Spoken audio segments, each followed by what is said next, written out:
Hey guys, I'm Kate. Welcome back to my channel, and I am in Canada. If you see a little bit of movement up there, that's because my roomie, oh wait. Hello. Hi. Here, Brooke's laughing. No, it's good. I have been having such a good time here. I've gotten to hang out with Becca and my friend Heidi from Listen, I Have an Idea, and it has just been wonderful. I've gotten to do like a lot of touristy things, but also written in so many coffee shops, and I have been recording some vlogs that hopefully y'all will see in some future eventually. But today I'm going to be answering some of your questions about writing and money. I have already made a video about this in the past that I think will be more helpful for some of you, which I will link up above and down below if you want to check it out. This is going to be more about my history with writing and making money from writing and the general future of that, hopefully. I also have some coffee and a lot of nail stuff because we're going to be multitasking it today because we're about to leave to go into downtown Toronto. Oh no. So first up, I have answered these questions before. I've talked about them in vlogs. So if you're like, I know all of this already, I apologize. At university, I got a major in finance with a minor in economics. So pretty like math heavy, business heavy. I used to work a corporate finance job, and that's what I did after graduating for 3 years. And then I decided that that's just not what I wanted to do. I'm someone who like, I'm someone who tries to excel at whatever I'm doing. So I was kind of like climbing up the ranks and I was very involved.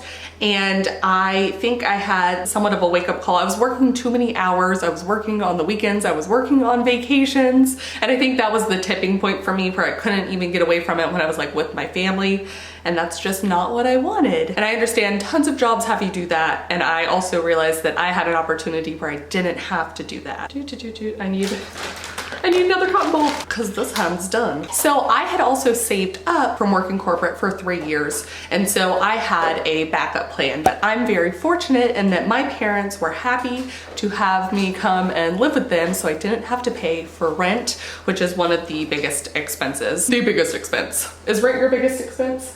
Yes. I feel like rent's always like the biggest expense. So I decided to move back in with my parents after living on my own for 3 years. Aww. Yeah. But I can do that because I have a great relationship with my parents, and it also especially helps now that my dad is retired and they're traveling a lot. So if you're new to this channel and you've just seen me with Duke in a big house, that's because it's their house, but they're just gone a lot now, which is great. It's kind of like the best of both worlds. So I did realize that I never wanted to really work corporate again if I could help it. And I realized that as long as I changed my expectations for what I wanted, I totally can't help it. Will I ever be able to film one of these chatty videos without having to interrupt with future editing me? Who knows? What I meant here is that having my first job after university be like in the corporate world, I'd kind of grown accustomed to making a certain amount of money, living a certain way, and spending my money in a certain way, including saving up that money. And so I think I realized actually pretty early on that the corporate world wasn't really what I wanted to do, but I was having a battle with what I wanted to do and realizing that it probably wasn't going to make me nearly as much money as what I was doing then. And so I basically had to come to terms with the fact that to make myself the happiest that I could be, to really do what I wanted, understanding that that came with some like give and take. And that includes not making as much money, not being able to travel in quite the same way, not being able to spend money going out in the same way, etc. And so it's just been a whole lifestyle change that obviously hasn't been what I thought it was going to be when I initially made the decision, because I did get to actually live with my parents. Again, a very fortunate situation. And I don't think I mentioned it in the rest of the video, but this is something that I can do because I'm a single person. I didn't have to make a decision that impacted a significant other or any children. And so yeah, this was really for me the time to do it. And I just had to get past that mental block on what I expected and what I thought I needed and etc. Yeah, okay, back to the video. Now I started writing freelance for a couple different people and companies, and I don't give advice on how to write freelance because I came into it through people I knew. I think this is actually like fairly common, but that's why I don't have any advice on how to find freelance jobs, because I didn't really I wasn't having to send out to anyone. I wasn't having to like query anyone. I wasn't being like, hey, I have a list of ideas for you specifically for your company, for your magazine, for anything. I have never done that. And that's why I don't give advice on it. So for all of you who asked about advice, I'm so sorry. I don't have any, or I don't feel comfortable giving it right now. So that brings us to another portion. Also, my nails are semi-fixed. We're gonna paint them now. So I was doing that from when I quit my corporate job up until May. And then right around May, there were several other things that were happening, and I realized that because I'm very fortunate and I'm in a position that I can do this because I don't have really any expenses, and I do still have a fairly nice kind of like safety net of savings left. This is an option for me. This isn't an option for everyone, and I do realize how lucky I am to have this, but I decided to stop taking on any more freelance jobs, and I've been focusing solely on novels now. I've given myself a deadline of February of 2020 in order to like get my novel shit together, and then I will go back to taking freelance jobs so I can make actual money. But the thing about writing is always that you put in so much time in this period in order to hopefully get stuff here. And it is a hopefully because it's not guaranteed. Also, this is the color I'm going with. It is this lilac-y purple that you see a lot because the only other option is black, because that's all I do.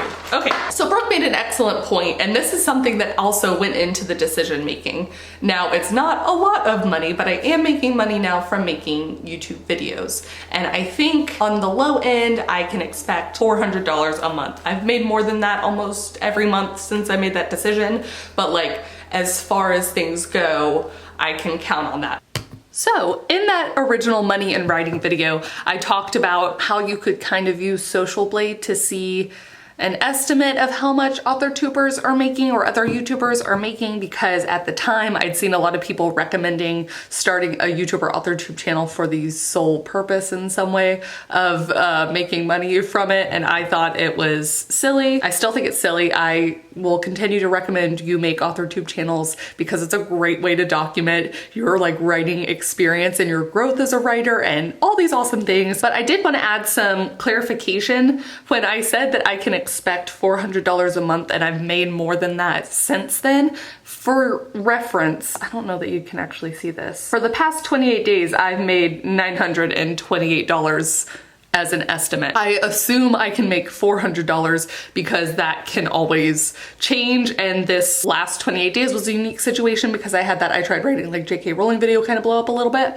and that's just what happens. So if I look at my revenue from like June, I made $605. I am someone who, I guess the finance background or something, I make spreadsheets about my budget and everything, and I really love it. I love making spreadsheets for other people for budgets, but that means that I always underestimate the amount of income I'm going to get and overestimate my expenses. So at some point, this $400 number that I've been throwing out might have to change. The other thing about YouTube is that while it is nice and I do consider it like a side hustle, and I enjoy doing it no matter what, but it's not a guaranteed income, right? So this is something that I think actually ties in with freelancing really well, because some months you're going to be making more money than others, and it's, you know, what jobs can you take on, what videos can you make? It's something I've grown accustomed to over the last couple of years, but is definitely a lifestyle change in comparison with when I was working a corporate world and had a salary with some bonuses. Like, it's just, they're very different. And yeah.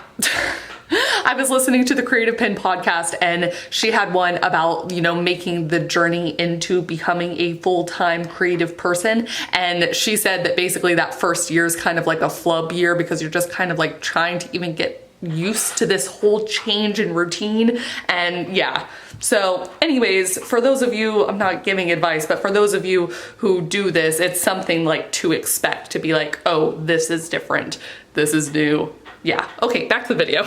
Again, that's not a lot of money, but I don't have any expenses really, and that's again a fortunate situation. Now, something we should also talk about is like health insurance. So if you're older or if you have some pre-existing conditions, this is another thing that would go into your own decision to do this besides just housing, because health insurance is super expensive.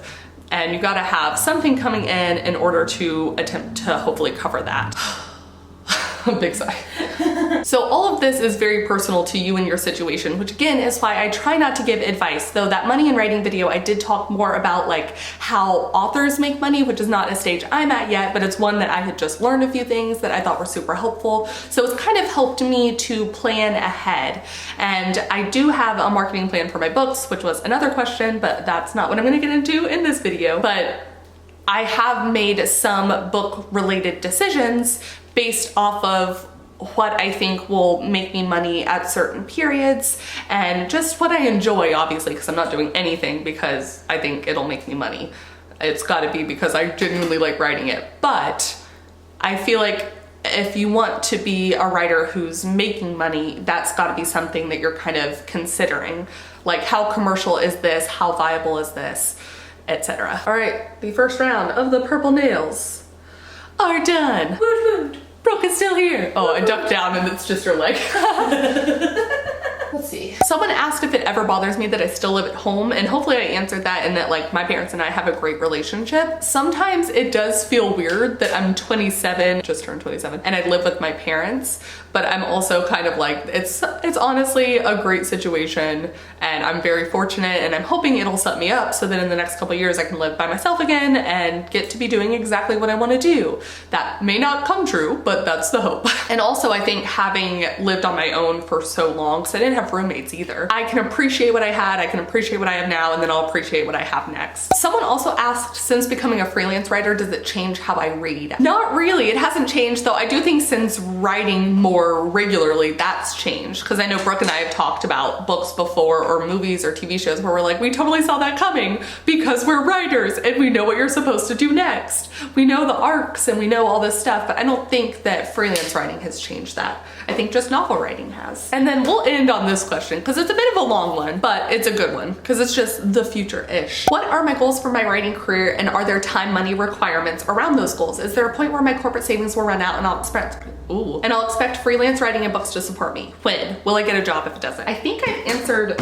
most of those, but I do have goals for writing career because I would love my novels to one day support me, but that's somewhat of like not a pipe dream, because obviously it's possible for a bunch of people. There are definitely people that I aspire to get to that level at some point, and I will put in the work to do that. I have been putting in the work to do that, so hopefully in the semi-near future, I'll start getting to see that like sort of actualized. But will I get a job? Yes. So I'm gonna go back to freelancing February 2020 if it looks like the novel thing. I'm just gonna go back to freelancing in February 2020. And I'm actually going to start pitching, and I'm excited for that. And I'm trying to build up some of that now. So it's not that I've totally stopped doing stuff for my freelance career.